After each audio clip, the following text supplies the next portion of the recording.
اور اللہ تعالیٰ ایک اور موقع اعتکاف کی شکل میں بھی دے رہے جو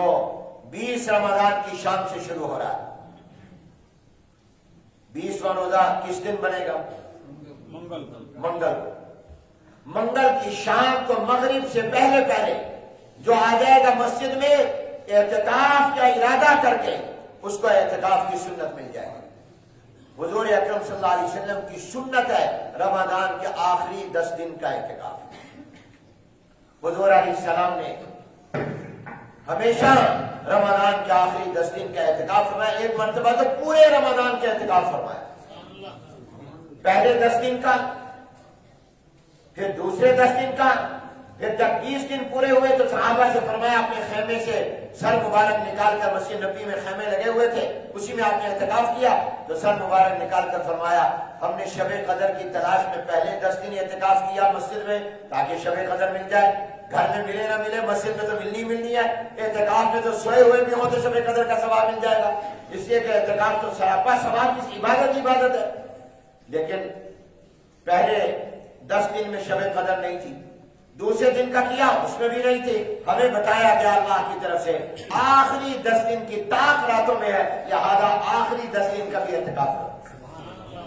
پھر حضور علیہ السلام ہمیشہ آخری 10 دن کا اعتکاف ہے۔ کسی اور کو شب قدر ملے نہ ملے، اعتکاف کرنے والے کو تو یقینی طور پر 100% مل جاتی ہے، کیونکہ اعتکاف والا اگر مسجد میں سو بھی رہا ہے تو کس لیے سو رہا ہے؟ اللہ کے گھر میں سو رہا ہے،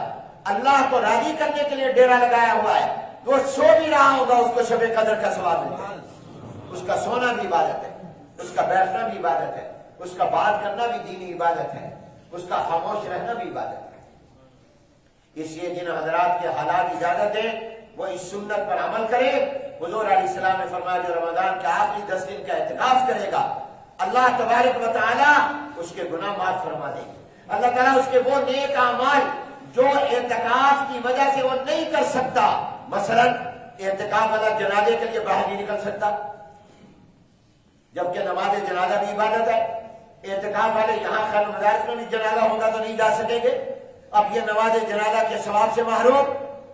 کوئی بیمار ہو گیا، بیمار پرسی کرنا اتنا بڑا ثواب ہے۔ حضور علیہ السلام فرمایا جو اللہ کی رضا کے لیے کسی بیمار کا حال پوچھے گا، اگر صبح کو دن کو پوچھا شام تک 70,000 فرشتے اس کی بخشش کی دعا کریں گے،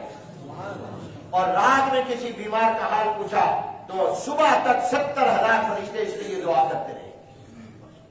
اس لیے بیماروں کا حال پوچھا کرو۔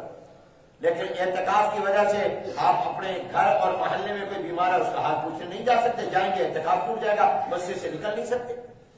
تو اللہ کے پیغمبر نے فرمایا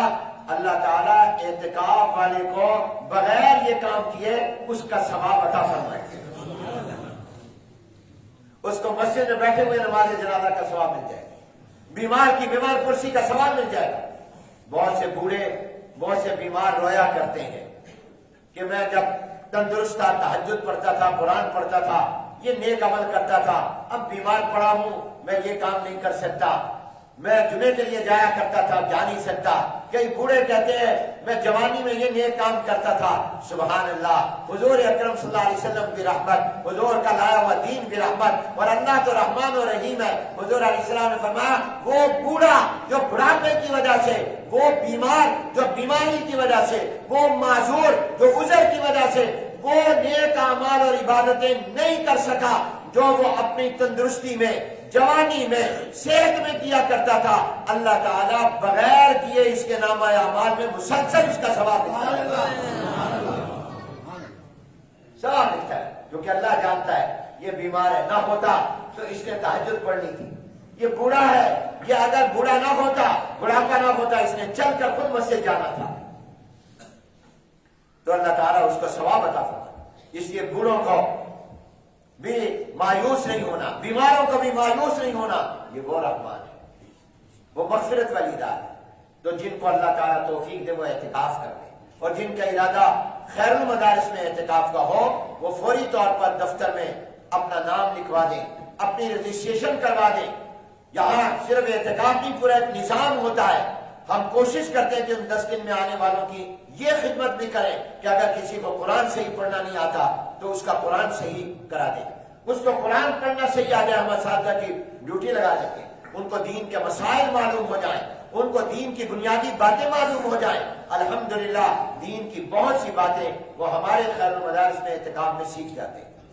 تو جن کا ارادہ ہو قربانی دے، اور اعتکاف والا تو گویا اللہ کے ڈیرے پر آ کر بیٹھ جاتا ہے، اللہ تیرے در پر آ جاؤں، تو چاند نکالے گا، عید کی دکھائے گا اور کہے گا نکل، تب نکلوں گا ورنہ نہیں ہے، تو چاند تیرے حکم پر آتا ہے، نہیں آئے گا تو نہیں جاؤں گا، جب تک تو معاف نہیں کرے گا میں نہیں جاؤں گا۔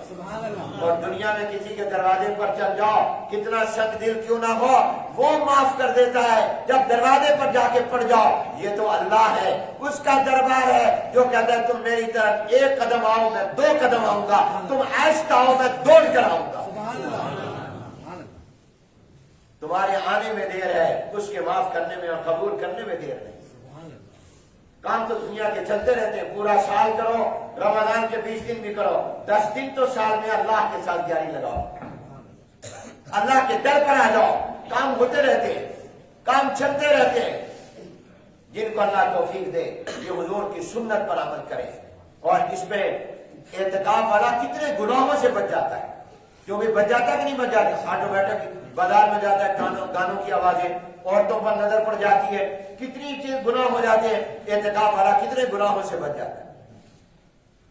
کتنے نیک اعمال کی توفیق ہو جاتی ہے، شب قدر کا مل جانا یقینی ہے، اور اللہ کی معافی یقینی ہے، در پر آ کر پڑ گیا ہے، جائے گا نہیں، اللہ جب تک تو نہیں بھیجے گا نہیں جاؤ، تو معاف کرے گا تو جاؤ۔ اللہ تعالیٰ اس کی توفیق عطا فرمائے۔